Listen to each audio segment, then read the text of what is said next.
আজকে একদম একটা কন্ট্রোভার্সিয়াল টপিকে ভিডিও বানাচ্ছি। এই ভিডিওটা দেখার পরে আপনি হয়তো আমার কথা ভালোও লাগতে পারে, অথবা সেকেন্ড টাইম আমার কথা খারাপও লাগতে পারে। দেখেন, যখন একটা মহিলা দেশ থেকে বিদেশে আসে, ওর ফ্যামিলি, ওর স্বামী, ওর সন্তান, ওর মা বাবা ছেড়ে যখন বিদেশে আসে, সে বিদেশে আসার পরে জানেও না সে কি কাজ করবে।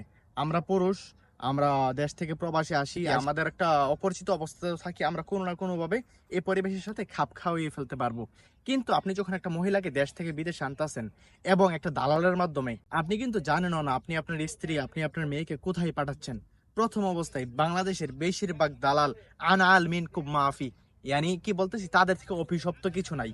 মানে তারা একটা মেয়েকে বিদেশে না যত পরিমাণ টর্চার করার তারা এটা করতে পারে।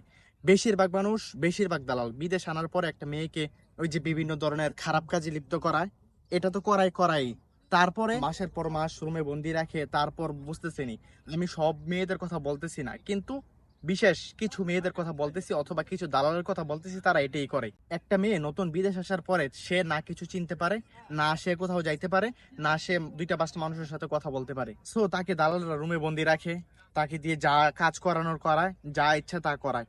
সেকেন্ড হচ্ছে যে যারা দেশ থেকে বিদেশে আসে অথবা সরাসরি কফিলের বাসায় চলে যায় কাজ করার জন্য, প্রথম অবস্থায় সে ভাষা পারে না, সে তার কথা পারে না।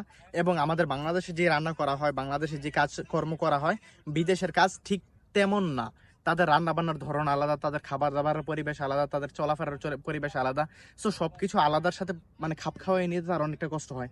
আরবিয়ান মহিলা, আরবিয়ান পুরুষ, মানে আরবিয়ান মানুষের সাথে যে চলে, সে বুঝতে পারে যে তাদের নেচার কত খারাপ, তাদের আচরণ কত খারাপ। বিশেষ কিছু মানুষ আছে তারা ভালো, তারা সুন্দর আচরণ করে, তারা ভালোভাবে কথা বলে, কিন্তু বেশিরভাগ মহিলা, বিশেষ করে যারা বৃদ্ধ মহিলা, বিশেষ করে যারা বৃদ্ধ পুরুষ, তাদের আচরণ যে কত খারাপ, কত বিরক্তিকর আচরণ করতে পারে, এটা যারা আরবিয়ানদের সাথে চলাফেরা করে তারাই বলতে পারে। আমাদের সাথে সবসময় আরবিয়ানদের কথা হয়, আমরা সামান্য কথায় আরবিয়ানদের উপর রেগে যাই, আমাদের রাগ উঠে যায়, অথবা বিরক্তি চলে আসে। যারা বাসায় থাকে, মানে 24 ঘন্টা আরবিয়ানদের সাথে থাকে, 24 ঘন্টা আরবিয়ান মহিলাদের সাথে থাকে, পুরুষদের সাথে থাকে, তারা কিভাবে এই মহিলাগুলাকে এবং এই পুরুষগুলাকে সহ্য করে, একমাত্র তারাই বুঝতে পারে। আর একটা মানুষ বিদেশ আসার পরে তার কাছে সেকেন্ড কোনো অপশন থাকে না। যেমন দরজা তালা মারা, ঠিক তেমন অবস্থা হয়ে যায় আর কি।